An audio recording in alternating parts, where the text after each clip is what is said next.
Hello বন্ধুরা, আজকে আপনাদের দেখাবো বান্দাইখারা নাককাটা মন্দির।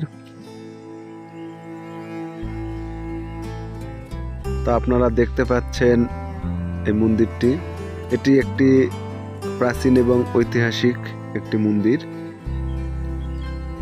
আপনারা দেখতেই পাচ্ছেন কত সুন্দর নিপুণ কারিগরি দক্ষতায় এই মন্দিরটি স্থাপন করা হয়েছে। অনেক সুন্দর নকশা এবং কারুকাজ। যদিও এখন এটি একটি পরিত্যক্ত মন্দির।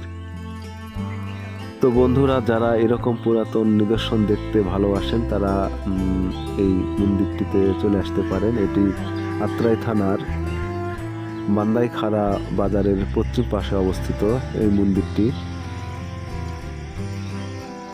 তা আপনারা দেখতে পাচ্ছেন মন্দির পাশে একটি বিশাল বটগাছ রয়েছে, যা মন্দিরের ছাদ ভেদ করে উপরে উঠে গেছে। সাধারণত পুরাতন প্রাসাদে এরকম বটগাছ হয়ে থাকে। তো এখন এই মন্দিরটি পরিত্যক্ত হওয়ার কারণে সামনে যে টিন শেডের ঘরটি দেখতে পাচ্ছেন, সেখানে সাধারণত পূজা পার্বণ হয়ে থাকে।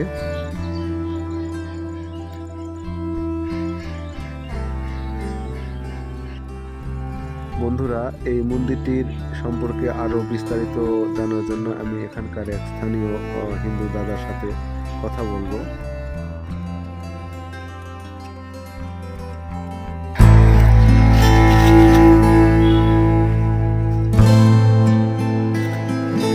আমি এখন এক দাদার সাথে কথা বলবো এই মন্দির সম্পর্কে। তো দাদা, এই মন্দিরটি আপনার কতদিন আগেকার? এটা সঠিক তথ্য কেউ বলতে পারেন। আচ্ছা, আমি দাদুর কর্তামার মুখে শুনছি, তারা বলতো যে এখানে অনেক আগে পুরনো ঐতিহ্য। তো মনে করেন যে এখানে গুলো আগে ওই দিঘিতে থাল বাসনও পাওয়া যেত।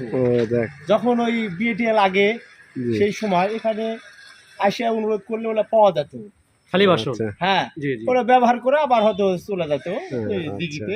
এখানে লাককাঠি মন্দির ছিল।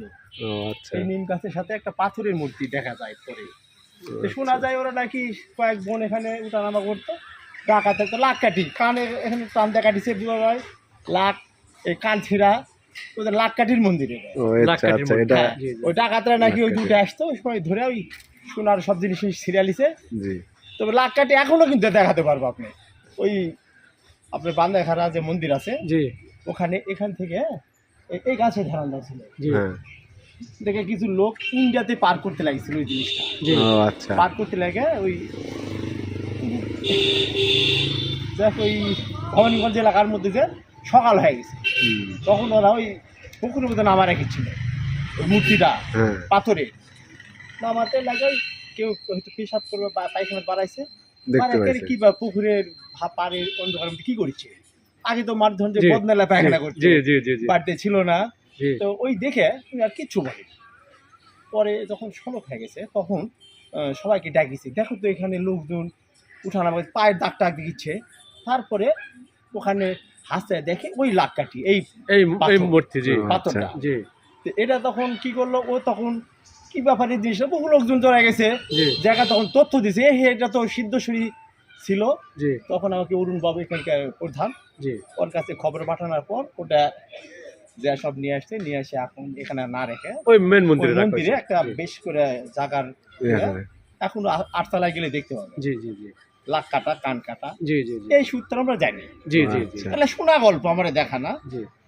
আমি ধরেন যে কত আমি এখানে যখন লেখাপড়া করছি আমার 59 বছর বয়স চলছে, তখন এখানে আসা যায়নি, এত জঙ্গল ছিল, এলা রাস্তা ছিল না।